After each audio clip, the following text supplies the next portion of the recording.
Off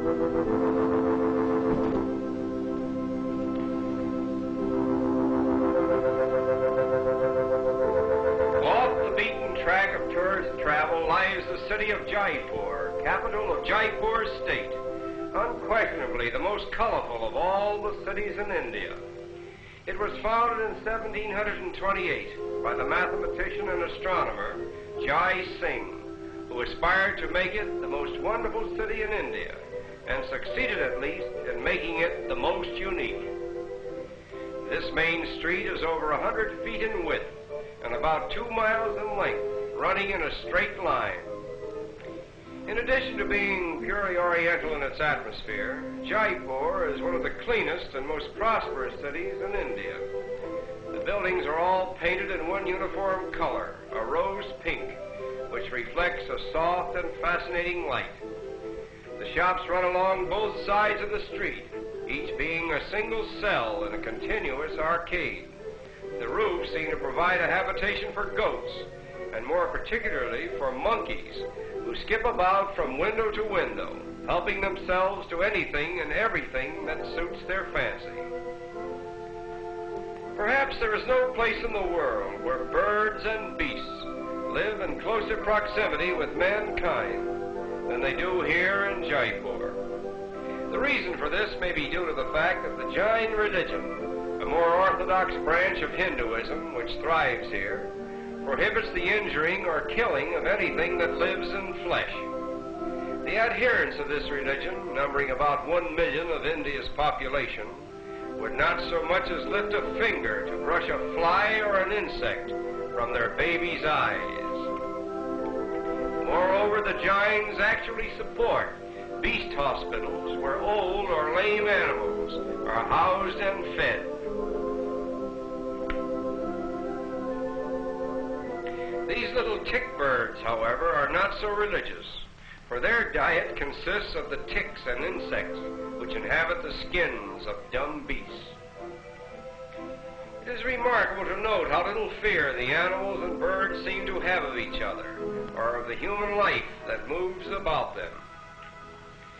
Aside from the extremes of religious fanaticism, this kindness to dumb animals seems to reflect itself upon the people of Jaipur, for they are of a contented and peaceful nature, living in a sort of bovine resignation to life as it chooses to deal with them and all that lives around them.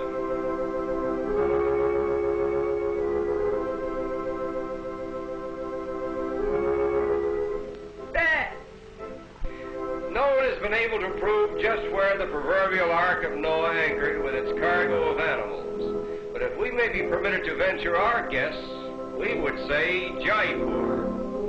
For nowhere else in the world have we seen so many different types of animals mingling so freely with mankind. This leopard has a little growl for us, but for his master, he has all the gentleness of a kitten.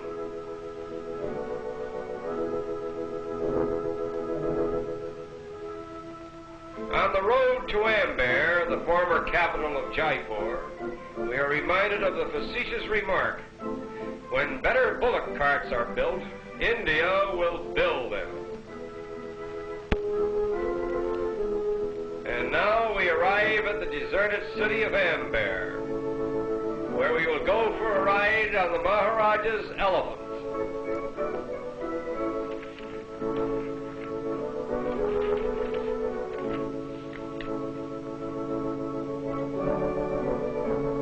The approach to the Maharaja's palace on the back of one of his elephants lends an atmosphere to the journey that is typical of India.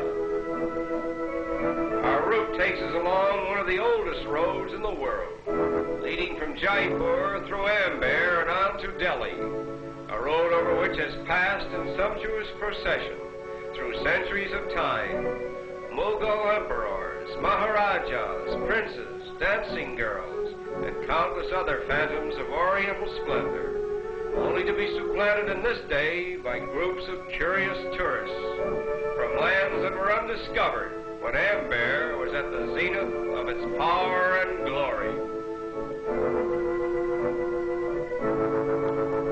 After a short journey, we come within view of Amber Palace, built about 400 years ago and abandoned in 1728, when the whole court of the Maharaja moved to Jaipur.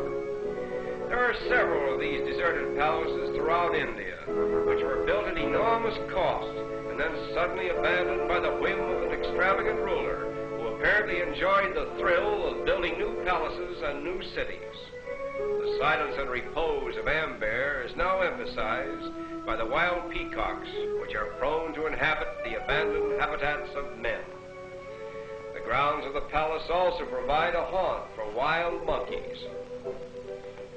It seems strange that with his uncanny resemblance to man, the monkey should have found almost no use in connection with human life, save to satisfy curiosity and to provide certain bits of information in man's search for the so-called missing link.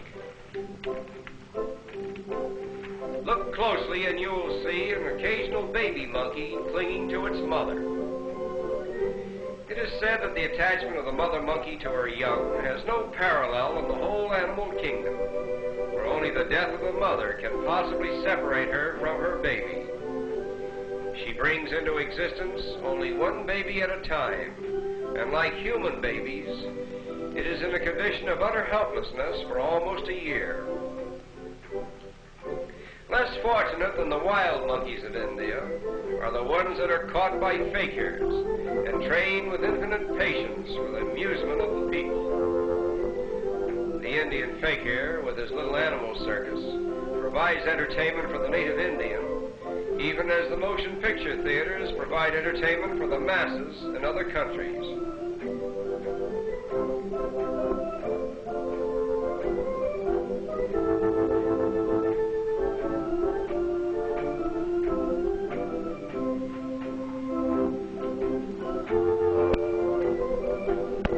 Attention! The camel cart of His Highness, the Maharaja of Jaipur. Whoa!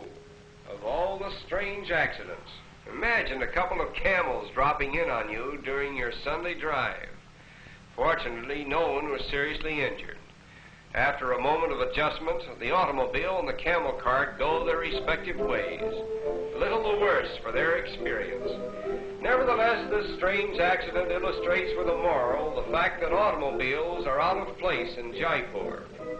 Somehow it seems a pity that one little remote corner of the earth, where man and bird and beast live in perfect harmony with each other, could not be spared the encroachments of the machine age. And it is with this thought that we say farewell to colorful Jaipur.